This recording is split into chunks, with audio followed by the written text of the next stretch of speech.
And welcome to my channel. I am Stephanie. This is the Let Me Introduce You series.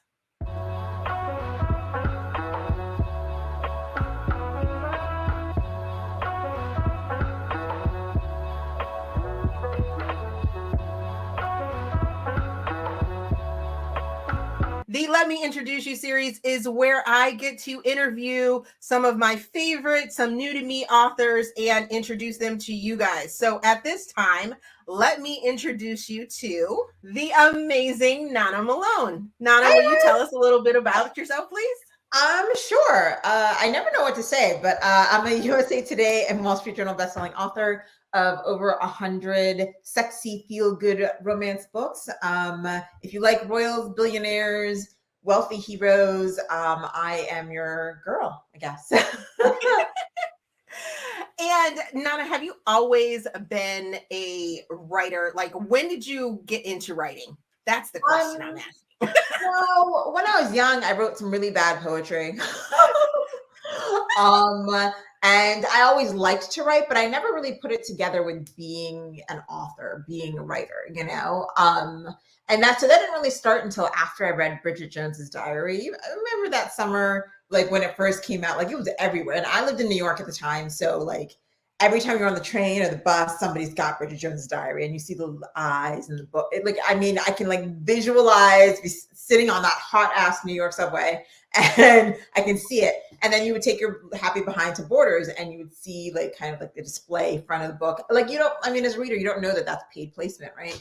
Right. And when I saw it, I was like, and I picked it up and I was like, oh, this is the book. Everyone's talking about it. And then I read it and I was like, I can do this, because it was funny and irreverent and sounded like the way my friends and I talk to each other and all that good stuff. So I was like, I didn't know I was responding to boys because you don't know, but you're like, I can write like this. And you drag your laptop out and you're like, yes, with no idea of conflict, motivation, or goal.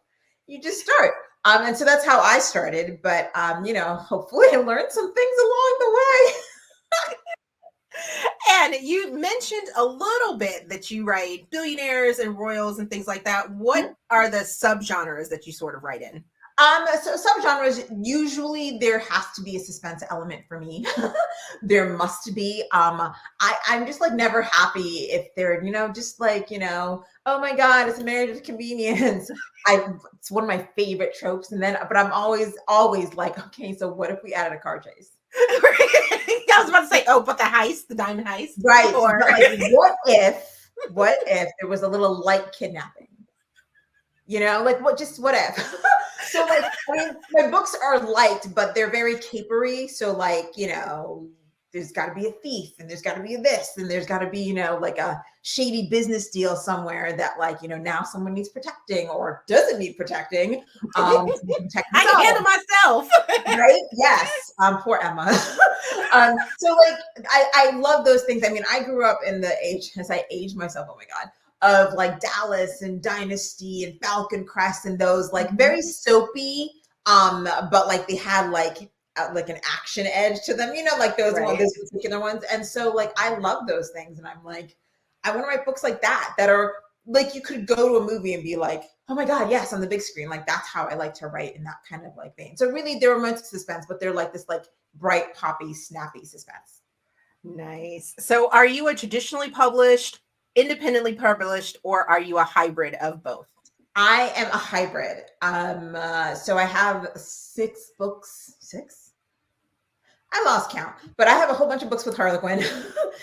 And and then majority of what I have is indie published, but I'm going to be dipping my toe back into trad. Hopefully in a couple of months. There's a one more edit that needs to be done on this book, and hopefully we'll be going out with it. But yeah, I've written something that's, it's a lot different than what I'm writing now.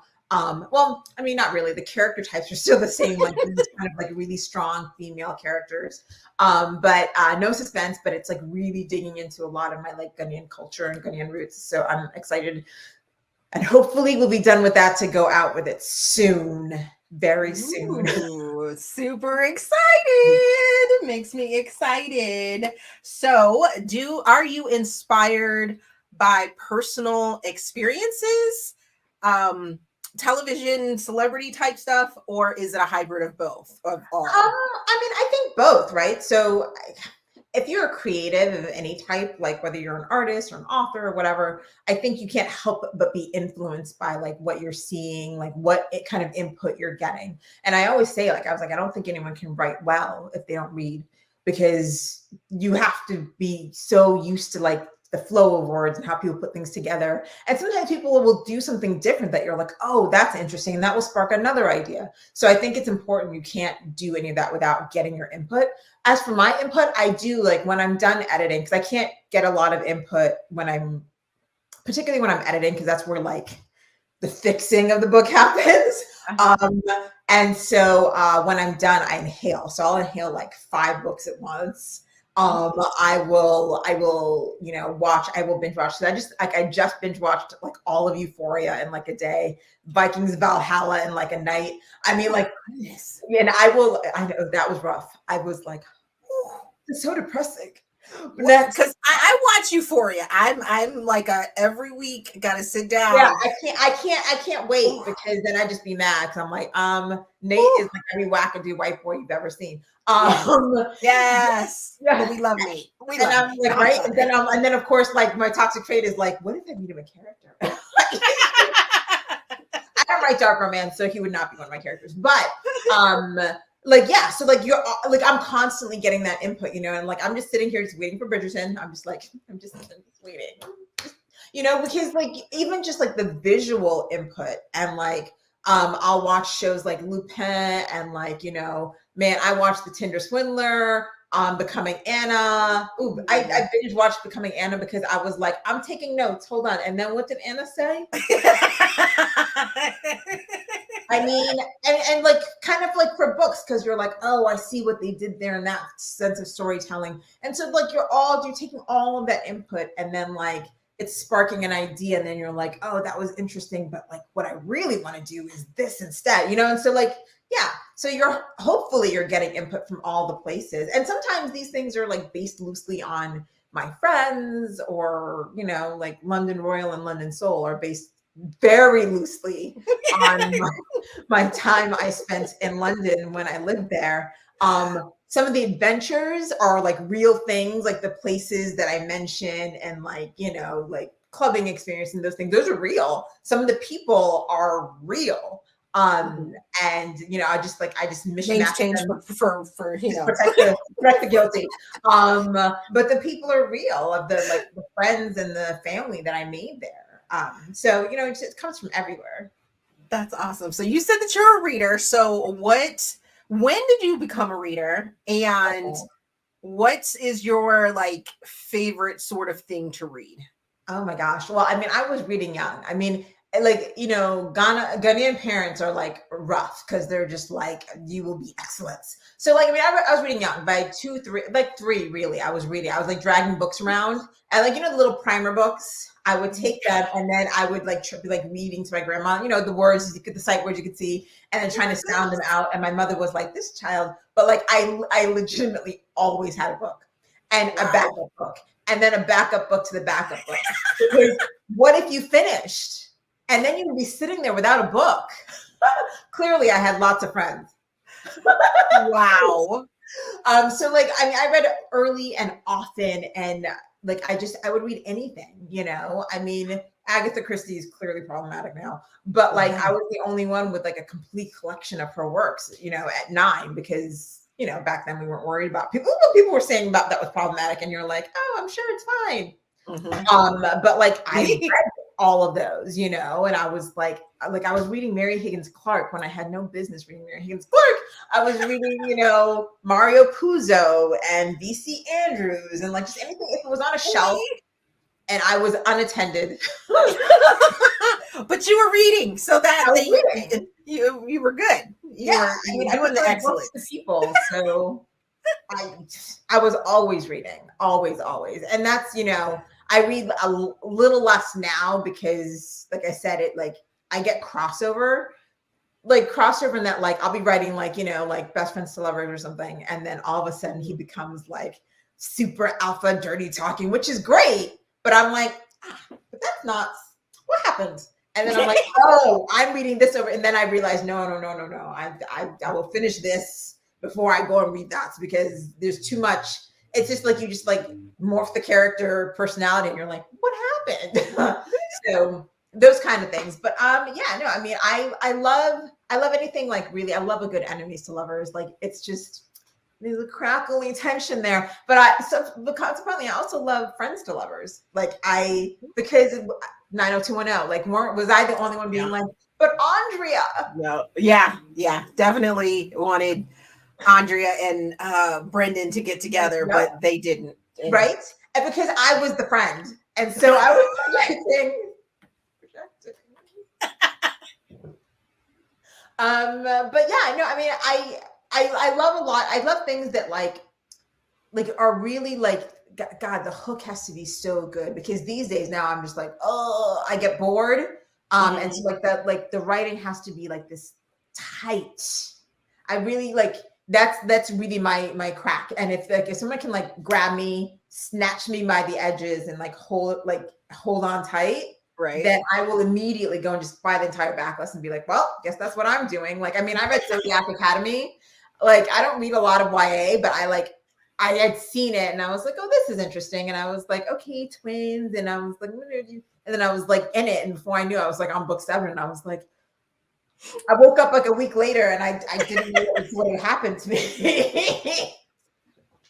I don't know what happened, but oh God. And then it's like a year till book 8. I was upset. And now I understand why people get mad at my cliffhangers. So I was like, what you mean? Right. Yes. Yeah. So, Yeah. I mean, I'll read anything. So what would be your perfect, what do you think is the perfect length of a book? Perfect length? Yeah. I mean, it could be anything. If the story is like super compelling and also like really intricate, like it depends on the story, right? There are some stories that are like still fun and enjoyable and great, and they're 50,000 words. And they were only supposed to be 50,000 words. And then there's some stories that are like extremely intricate, and like you've got like spies and this and that, and like it's 120,000 words. But did you feel like it was 120,000 words? No, because you were up till 4 a.m. doing this thing when you should have been fast asleep. So like, it all depends on the story and the characters and kind of the levels of intricacy. Where it becomes a problem is where someone's taking a 50,000 word book and they're like, well, it's in KU. Let me add in a whole bunch of like additional exposition that you don't need to make it longer. That's where there's a problem. But like, I mean, it depends. Like the story should dictate that. Like the simpler it is, the shorter it should be. So are you a plotter or a pantser? I'm a plotter. You're like that? No, just I'm a plotter. I've written 100 books. There's just no way that I could do that. Like that's me. There are people who've written a lot of books who are pantsers and just like roll in. But like, I do not trust my muse. She's mean. Really so how far ahead are we right now when you're writing? You're not. I mean, I am because I got delayed about 3 years ago, and I've never been able to fully catch back up. I mean, like I said, I guess if you consider my trad book, because I did take time and write the trad book as opposed to like writing ahead for indie. So I've got 2 trad books that are sitting there that aren't sold yet and aren't out. So I guess I'm like 2 books ahead, because at some point they will come out and give me a release buffer. So I guess I'm 2 books ahead. It just doesn't feel that way because I have something like my book is still in my hands, and I'm like, I mean, it'll get done. It's due to my editor at the end of this week or whatever. But like, it's one of those things that's like, you have to remember that you've already done some work, and you're just waiting for that to come to fruition. So I guess I'm 2 books ahead. Okay. Yeah. Thank you for reminding me of that. Because I was going to start to feel really bad about myself. No. See, you're ahead. Yeah, you're good. You're good. So there is a discussion on Book Talk that about visualizing and not visualizing. Are you a visualizer of your stories as they're being written, or do you just let it flow onto the page and you can't really see anything? Oh, well, Don't know if that was a full question. I dictate to write. So I'm not even seeing the words as they're coming out of my mouth.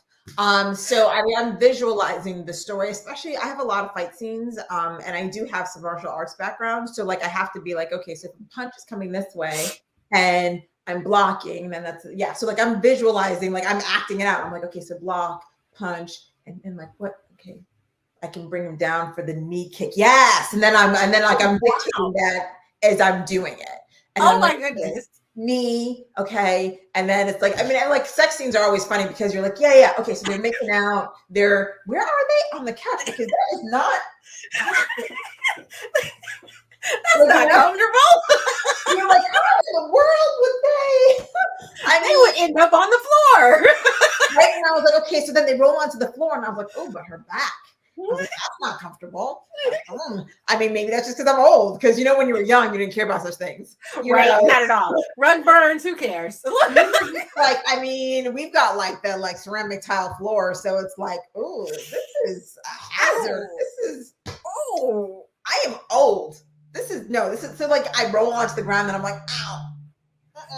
That's not sexy. But you're like, I mean, in a book, you can make lots of things sexy that are not sexy in person. But it's always funny is I'm like, how many hands do we? Okay. Yep. Yeah. So like I do visualize it, but like I'm not. It's funny because I'm not on the computer being like, oh yeah, like there's a connection in seeing the words to paper and then like making that flow. But I'm not doing that, and so I'm seeing like a scene and a snippet from a movie, and I'm like stitching it together because I don't see the whole thing. I know I think J.R. Ward said that, like she, in some interview, she once said that she like sees the movie reel. She literally just writes what she sees, which I'm like, must be nice. I'm literally like piecing and stitching. It's like, Simone is a good friend of mine, and she's like, your process is so interesting because I'm like literally like stained glass stitching scenes together, and like because I have the outline, it's all there, but then I'll sometimes write out of order because of reasons, It's like, oh, a scene came to my mind and I'm like, oh, that's actually perfect. And so I'll just quickly do that. But later, as I'm trying to stitch them, I'm like, you have to like sew them with it. Like, you get your tiny needle out. So I'm like doing all of that. So, I mean, I have a weird process, but I suppose it works.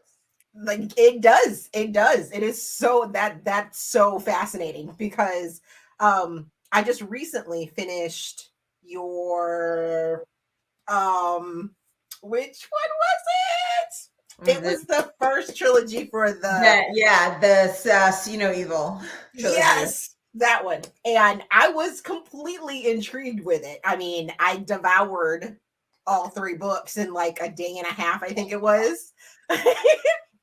So that brings me to my next question. Yeah. When are we getting more audio books? Because yes. So the plan is later this year, and actually probably maybe sooner than that because okay. Anyone who knows, like and I know we're probably going to talk about audio and color and Brown Nipple Challenge and stuff like that. So anyone who knows the inner workings of authordom, these things cost money. And as much as we want, like no author is sitting there being like, I don't want to have things that are like accessible for people who are going to be, having sight issues, et cetera, or people who are just like, commuting and whatever. We're never like, oh, I don't.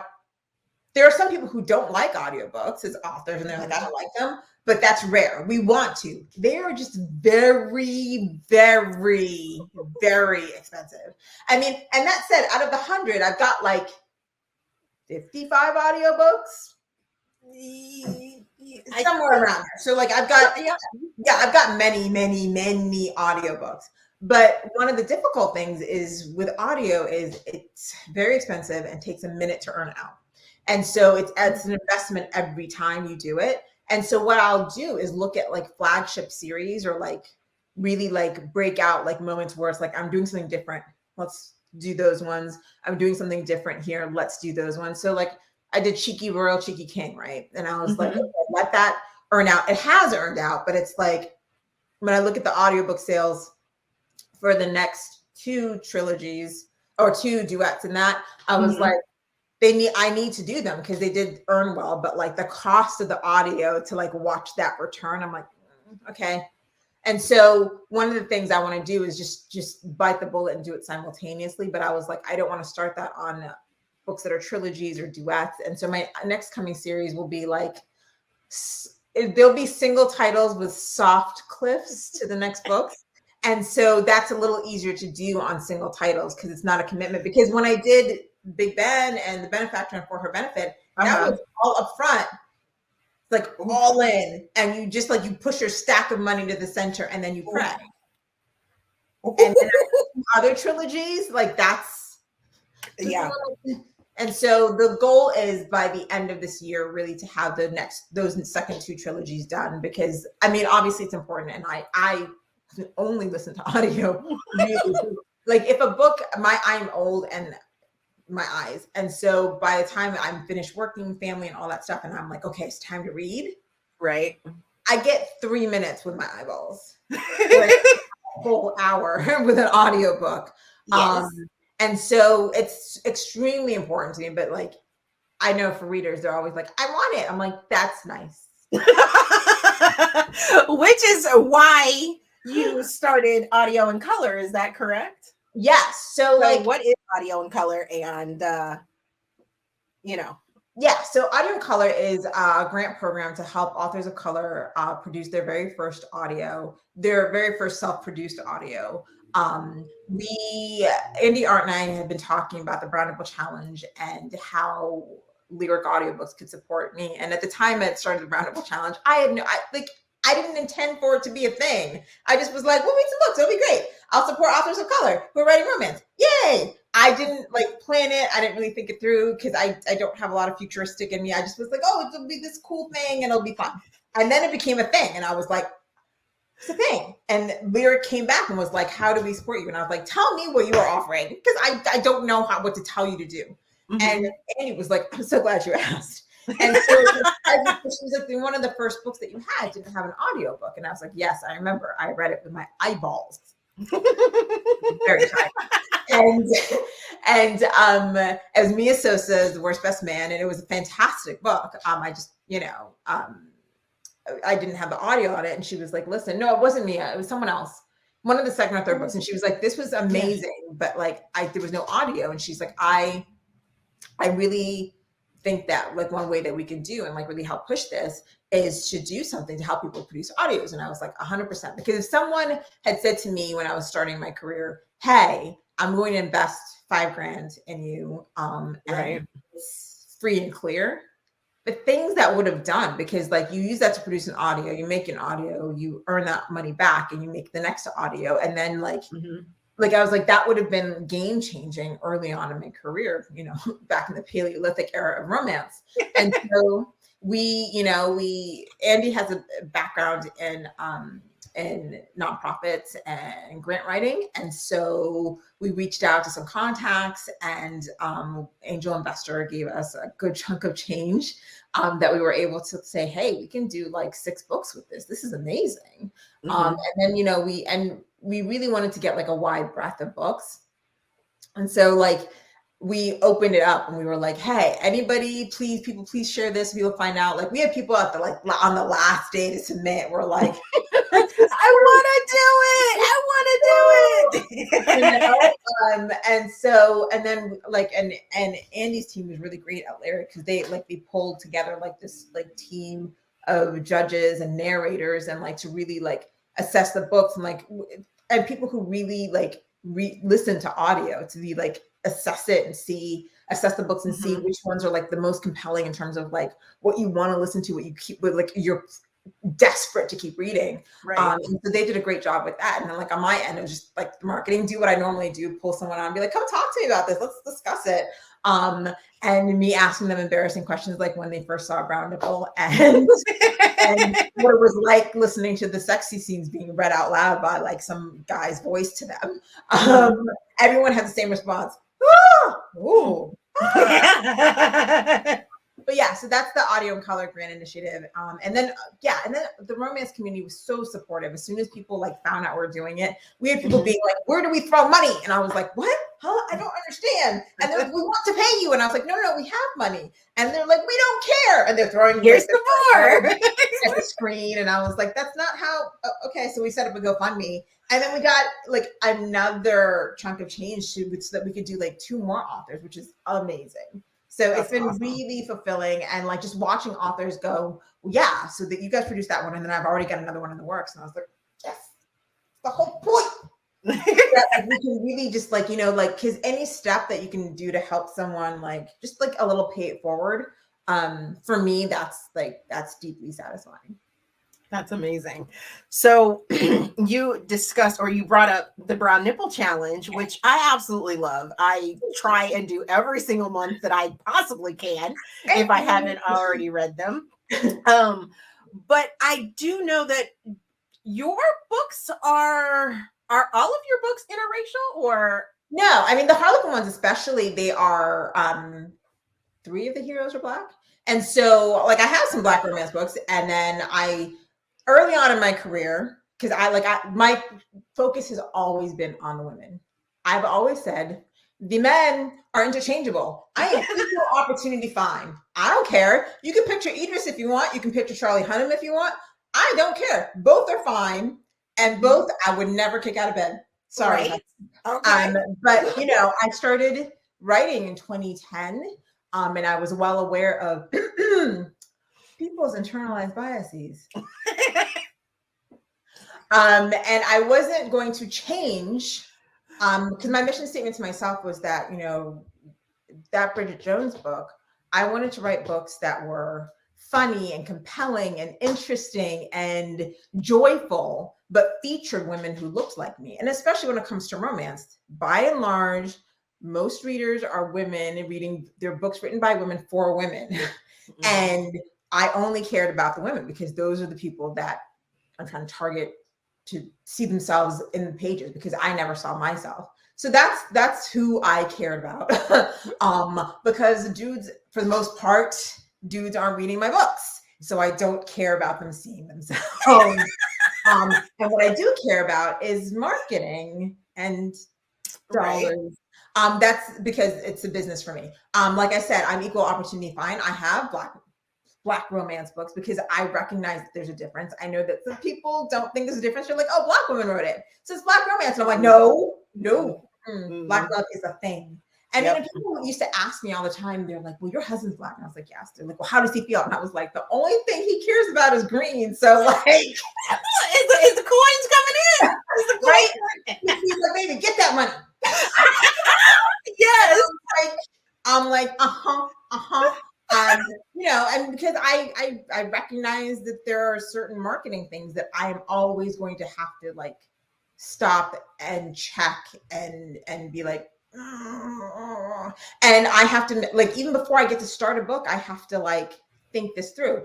I've also had Asian heroes. I have had Latin heroes. I had a South Asian hero. He was biracial though. Biracial. So like, I mean, I write across I'm like equal opportunity fine. Are the majority of them non-melanated? Mm-hmm. For a very big marketing reason. I have nothing. I mean, I have made choices. Now, will people have judgments or thoughts about my choices? Yes, 100%. Absolutely. People will have thoughts. They are free to have their thoughts and opinions. They are also free to keep them to themselves. Yes. Yes. And people want to have discourse like, well, we need more Black romance. I completely agree. We do. 100% we do. And I encourage anyone who's a writer to write them. I encourage like I have another one coming up. At the same time, I'm like, but why are we dictating what women of color should write? Why is that a thing that we're doing? Whereas we're not dictating to our non-melanated authors what they should write. Like, right. And Was that okay? Yeah. That, I mean, that's something that I had to sort of pull back and sort of voice myself, that I am supporting the author, Yes. not the characters that they put on the page. That right there. So, yes. Because there's a lot of discourse about like, well, you know, like, I mean, and I've seen it, like, and I'm like, my sisters, the call is coming from inside the house, y'all. We fighting each other, Right? and For no that's reason. wrong people to be fighting. Because people like, I mean, I remember back in the day, people were like the IR writers and da da da da da da da, and I'm like, I don't know why you're mad. And then people are like, oh, but the AA writers, African American romance writers, I'm like, why are you mad? Like, we should be glad that there's a diversity of characters, a diversity that we are writing. Like we should just be supportive of each other, as like, we are not a monolith. Just because you are Black does not mean there's a universal Black experience. There's not. And you should be able, like, the act of writing romance and being in a space where people actively don't want us, that in itself is an act of resistance. I am not then going to say, but you're not resisting enough. I think that, to me, you can find me if you're mad at Not a Malone Writer. I'm not hiding. If you're mad about it, I call bullshit. But you're entitled to your opinion. I mean, like, if you're writing Black romance, I'm like, yes. I love Christina C. Jones and Joan Vassar, and like, I was like, I love it. I love their books. I read their books. I have people who've written Black romance on I just had Farrah on the other day. Like, I am supportive of Black romance. Like, I read it. I love it. I live it. Yay. I'm also supportive of people who are writing interracial romance. Great. Yeah. I've dated some white boys. They were very cute. Some South Asian ones too. I mean, like, right. because I'm like, these were great books. They were fun. They were funny. They were interesting. They were provocative. Great. I read them. I loved them. I had them on. So I'm not going to sit there. I'm going to support the author. Like, that's what I am choosing to do. Can I fight about it? Sure. We can fight all day, but I make it a point not to argue with strangers on the internet. Right. No fighting on the internet. It gets you nowhere. Just gives you stress. It just doesn't make any sense. So like, all I want to do is support authors of color who are writing in this space, because this is a space I've occupied for a long time. If there's something I can do to help in any way, shape, or form, I want to do that. I don't want to fight with anybody. If people are mad that like, well, she writes primarily interracial. Okay, you can, that's your opinion to have. You don't have to read my books. You're missing out. But then when you also then are supporting non-melanated authors who are writing interracial, and that's all you support, but you're mad that I'm not writing Black romance, that says more about you than it says about me. Right. I said what I said. So do you use sensitivity writers? Because I asked my non-melanated authors that I've been interviewing if they use sensitivity writers, but as a Black female, do you still use sensitivity writers? I mean, I do. If I'm writing a character who's not like not of the primary experience as we are told, or not of my experience as either a woman of the diaspora, wherever she may be, then I definitely use them. So like, I mean, my current read, like the current set trilogy is Speak No Evil, and Emma Varma, she's South Asian. So, you know, I called up some people. I was like, hey guys, y'all want to read this to make sure I didn't like make a mistake here. Right. And then or just use stereotypes. Right. And I'm like, but you know, like, but I'm also not writing her as like having a very specific South Asian like woman's experience, you know, like, because I based her on like a friend of mine growing up. And so I'm like, I try, like, and I do this with all my characters, my Black women too. Like anytime I'm writing anyone, I pull bits and pieces of like people that I know and experiences that they've had, and I weave them in to make them fuller, more rich characters. But of course, that's the job. I've written a South Asian woman. I am not South Asian. While we may have a lot of similar experiences because immigrant parents, I'm gonna take my happy ass to my friends that are South Asian and be like, hey, do you mind reading for me? I just want to make sure I didn't make any mistakes and I got something right, you know? I'm not doing a hard representation. Am I supposed to be the voice for South Asian women? No. But you know, that's also not really a focal point in the book. She happens to be South Asian. I do bring in pieces of her culture. That is, I'm not writing a South Asian woman talking about the South Asian experience because that's not my place. That is not what I'm doing. But I do believe in writing about the world at large and like people that look like my friends and family. I believe that that's important, having a diversity of characters. Love it. Love it. So, fun question. Yes. What series or standalone book that you have written would you like to see either on the movies, a TV show, or a limited series? And what would be your celebrity fan cast look like? Ooh. Yes. I mean, now you're killing me. Yeah, no, I mean, I'd probably say, I mean, because this is the one I'm actually actively trying to get made, is probably the London Lawrence. So I'd start with Ben, Big Ben, the benefactor for her benefit. I am learning to screenwrite, you know, in my infinite spare time. But also like that's one that I'm like actively writing pitches for, to see what we can make pop. Fan cast. I mean, I wrote him, like I wrote Ben as like this like tall Viking looking dude. So like probably Alexander Skarsgård is like a fan cast of like, or Charlie Hunnam, because Charlie's got that kind of like, Charlie's my heart. Charlie's one of my husbands. So right, he just got swagger, like you know, yes. like he just has the swagger in it. And so yeah, so and then oh god, for heroines, like I know that Livy is biracial, but I have been just like adored Claire Hope Ashite. She's Ghanaian. Since I saw she was in Children of Men, like a million eons ago. So like I don't know if you remember that Clive and Charlie Hunnam was also in it. I remember the Clive. I mean, I know I'm thinking of the movie, but now I'm like, which actress is? I'm trying to think. The pregnant girl in the movie. She's an adult now.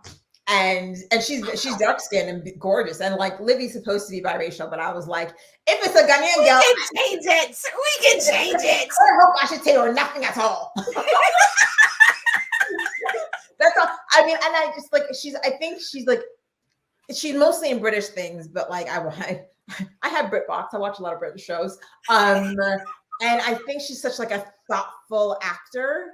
Like, you know, she's more reserved, but like she's so like thoughtful and like intentional with her, like with everything. I love everything that she's done. And yeah, so like every time I'm like, if I'm casting a Ghanaian girl, Claire Hope Ashite, or no, because she's also a tribe. She's a Ghana. Her last name is Ghana. It's Ashite. I'm like, she's a Ghana. She's mine. I'm taking it. And so that would be like the fan cast. I mean, I have to think bridge the East through, like, because once you're on the big screen, I'm like, well, then I can do whatever I want with my heroes. You know, like Golding, who I'm just like, he's on my husband list. Yes. But like I'm trying to think like an age range of like who is like who are the fine guys. Idris is a little too old to be like playing my guys because they're like just 30. See, even though Ben is white, I could solely see Idris as his father. You think that's where Ben's getting his swagger from? He's adopted. We'll just say Ben's adopted. Something happened there. Something happened there. He just only got the white genes. That's what happened. Yeah, no, I mean, so like, because when I visualize it, I'm like, I know what I did in terms of like Romancelandia, but also in terms of finding, because on those covers, there are very attractive men on them. And then trying to find Black models and stuff and photography, right? Black models, what? Can we talk about Miss Cover Model yourself? Gracing the beautiful covers. The beautiful covers. Nothing to see here. But I mean, but think about it. If I had a hard time finding like a Black woman to put on the cover of one of my books, and I had to do it. I've done it several times now. Like trying to find fine Black men that are like movie star worthy, like looking, because you know how these models have to look, right? To put on a cover. I mean, like the Kennedy Ryan had one for Hookshot that I'm still like drooling and salivating over. I'm like, that man, I don't know where you found him, but you know, and Canon on Reel. We need to, yes, and then on Reel as well. But the Hookshot one, because it was just like his face, and it was like right there, and then the cheekbones, and he's like that onyx skin. I think it was like, I think he had like his arm up like this, and just like, listen, listen, stop it. I was like, yeah. But yeah, no, I mean, it's hard. So like, you can't find it in stock because everyone looks like they would be your cousin, or like, you know, like Kevin down the street. Like it's like to find that kind of like model looking guy in these stock photography and may have him be Black is shockingly difficult, which is stupid. It shouldn't be that difficult. Right. Now you can ask me about the covers. Oh no, we've already covered covers. I love the covers. Thank you. Whenever I do have one question. Yes. Did you model for Naima Simone's covers? Is that you? Which one? I think there was 2 fairy tale ones. I mean, I don't know what gets bought necessarily. So I have to see the cover. Oh goodness. I'm sure Naima would have called and been like, girl, I put you on a cover. Hold on.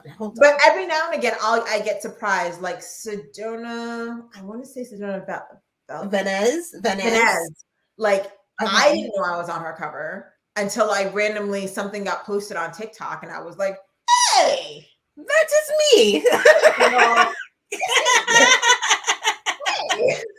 So like I don't know what gets bought from like, and I've only ever shot with 2 photographers. So and one was a custom for me. So that obviously I'm the only one who has those ones. But for Wonders, I don't know. If someone bought something, I genuinely don't know. Sometimes people will tell me and I'm like, oh, thank you so much. Like I love it. And then like if I see it, then I'll share it and whatever. But I'm usually, I don't know.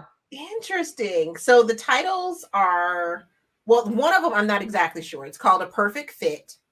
Okay. Not sure if, because it's like a side profile. Okay. But Bargain with the Beast. Okay, hold on. Now I gotta look it up. I don't know why. For some reason, it just looks like your eyes, and I'm like, is that Nana? I mean, like she could. I mean, I wouldn't. Oh no, it's not me. No. Oh no. I mean, that could. No, that's not me. No, because I'm looking and I was like, I didn't have that hair. It could be. No, it's not me because she wouldn't have paid like a custom photo price. Okay. To just like Photoshop me in with some guy that's not a guy that I shot with. Okay. And like that's how I know. Like, and then also I've never shot with that particular hair like that. Okay. That's how I know. I'm like, the hair's not right.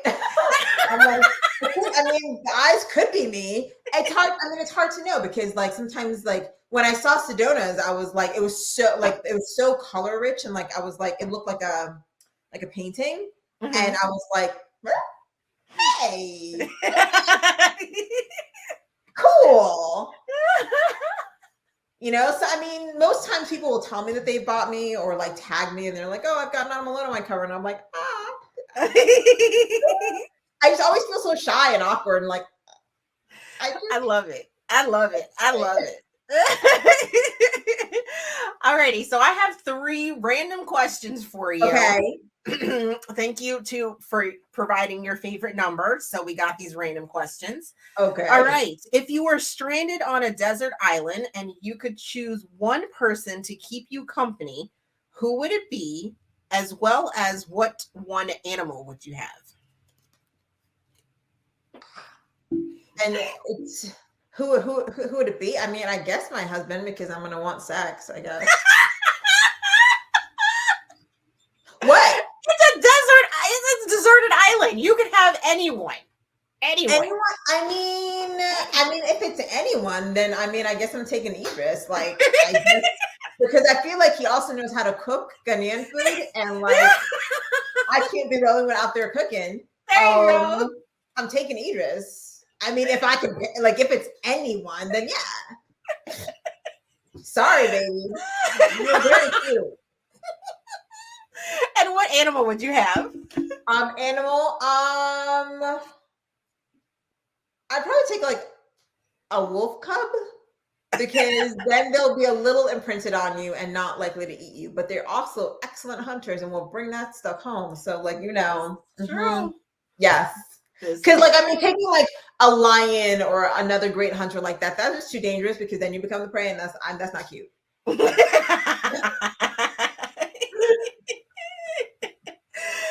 And would you rather never be able to use search engines again, or never use smartphone apps again? Smartphone apps can go.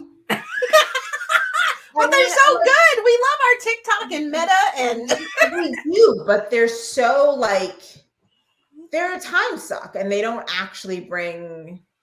I mean, they bring connection if you're doing it right, I guess. But like, I mean, we've seen like with like a lot of the things that are happening in like even in our romance space, and we're like, that would have, if we didn't have access to TikTok, all this wouldn't be going down the way it's going down. Because it's just like a lot of it is like causing people to like just like fly off and like come with their hot takes, and like not really kind of like think through, like, because a lot of conversations are nuanced, right? So like in these like 7-second little snippet things, people are coming in with like some hot take, and it's like, it's allowing for this incendiary nature. Is it fun? Absolutely. But is it like, you know, breaking down the fabric of like human decency? Yeah, absolutely. I mean, at least I can use the search engines for like, you know, research. So which do you think is worse, TikTok or Twitter? They're both a dumpster fire. Man, about that. No, they're terrible. I left Twitter years ago. I mean, I was a live tweet scandal. And that was really that was like my Twitter thing. I was like, I'm not, because like I at first, like I kind of didn't get it. I was like really short, like, because they were people who were great at doing like, oh yeah, I've got a hot take on this. Are great at it, but like I actually really like I need a nuanced conversation, because I know it's never just, pardon me, it's never just like a hot take. Like you can say something, right? It's like where I'm like, I could just come on, be like, all these Black authors beefing about who's writing Black romance and who's not. I could do that, but I understand that there's a nuanced conversation to be had. I understand that people are making like decisions based on marketing and dollars and marketability and what they've seen. Like, have I written Black romance books? Yes. Did they sell as well as my other ones? Not necessarily. So maybe I couldn't tap into my Black audience, right? So maybe there's that problem, but also Amazon wasn't helping me tap into them, right? So if I didn't make as much money as I needed to make to support my family, am I going to make that same choice again? Right. Maybe not. And so like, I understand that there's all kinds of reasonings why, like, and there are Black authors running around here writing amazing books who are hiding their faces. I understand that these are nuanced conversations, right? I could have a hot take on Twitter. I could just be like, yeah, da-da-da-da-da. But like, it doesn't, and I'm not great. Like, I need a nuanced conversation. I want to have a discourse. I want to be like, okay, but so like, what about this? And what about that? And like, because there's no answer to come to. Everyone has an opinion. So I think, and that's fine if like you really like that. But I find a lot of people that were on Twitter, especially in the early days, were spending all their writing time on Twitter. And not writing books. I was out there writing books. So cool. We all make our choices, you know, and I think TikTok's the same way. I think like I mean, it's great. Like, I mean, there are people that I follow that like are saying like are trying to have like really important conversations. I mean, the time limit is, although they just extended the time limit for some people. So I think that was a good thing. And so I think, I mean, I don't think it's good for everybody, but I think that will allow for a little bit more nuance and a little bit more conversation. But like, I just like the app does not love Black women, and then Black women getting on like also not loving Black women, and I'm like, yeah. I mean, I'll get on and post, brown nipple challenge things and audio and color things, and like I have a release thing, but then I'm going to try and get away because I find myself just getting like the level of anger, and I'm just like so desperate, and I'm like, we do not argue with people on the internet. I'll forget. And lastly, so they're both bad. They're both not ideal. Like you can't have nuanced conversation, or people aren't interested in nuanced conversation on those platforms. Yes, very true. Yeah. And last question. This is kind of heavier, but we can make it fun. What is your greatest regret? So these were randomly chosen. I'm sorry. So many. Actually not really. I don't live with much regret because the place I'm now in my life, like I know that all the bad things that happened to me in the past led me to this point, because all those bad things led me to make different decisions and different choices, which led me to where I am right now. So like I really don't regret things. I don't like I think things like guilt and regret are kind of like useless emotions because there's nothing to do with them. They can't really drive action. They can't really drive, like they just make you sit and wallow in like I mean, yes, if you've made like horrible mistakes and you've hurt people, then that's a thing to like really like reflect on and be like, well, how do I become a better person and not do that again? So I think that that's useful. But in terms of like just general life regret, I don't have many of those things. There are maybe some boyfriends I wouldn't have had. Saw the red flags earlier. It's just like, oh, that's what was going on. Because I could have I don't like wasted time. So I could have just saved time instead of chasing after somebody to be like, please love me. Why do you love me? I mean, I never said that to a person, but like I said it to a friend, I'd be like sitting there with my friends. It's like, but we could have been like out reading, drinking, having a good time. And instead I was crying over a boy. So those kind of things, those aren't really regrets. Like everything has led me to where I'm supposed to be. Like, would I change anything in my career? I mean, sometimes I'm like, oh, what if I could go back and do X differently or do Y differently? Or like, because I had, people advise me like, don't ever show your face, because that's what they were telling Black authors in the day. Right. And would I have more money? Possibly. But would I be able to like live with myself? Would I be able to like really like if I hid my face and didn't write Black heroines and heroines that look like me, I couldn't live with myself. So I made the right choice, but I think about it's normal to go, what if I made a different choice? But like those people who make those choices, again, I understand that they are trying to survive and earn and do what they need to do. So again, who am I gonna like? I've got a glass house. You can see straight inside. I might instead I've got my stones over here throwing out your glass house. What? That's silly. So like I don't really regret anything. I've made my choices and they got me here. So living from the experience. Yes. I love it. Oh my goodness. Thank you, Nana, for joining me and just chatting it up with me today. This was absolutely amazing. Oh, thank you so much for having me. I love chatting with you. Yes, this was so fun. I'm happy to come back anytime. Oh my goodness, you guys, that was Nana Malone. I hope you had as much fun as I did through that interview. I will leave all of her information down in the description box so you guys can go check her out. She has over 100 titles that you can go check out her backlist, suspense, and all the crazy stuff that we just talked about. Go check them out. As always, if you enjoyed this video, please give it a big thumbs up, subscribe to the channel. Also, there is a feedback form down in the description box so you guys can help me improve my channel. Thank you guys for watching, and I will see you in another video. If you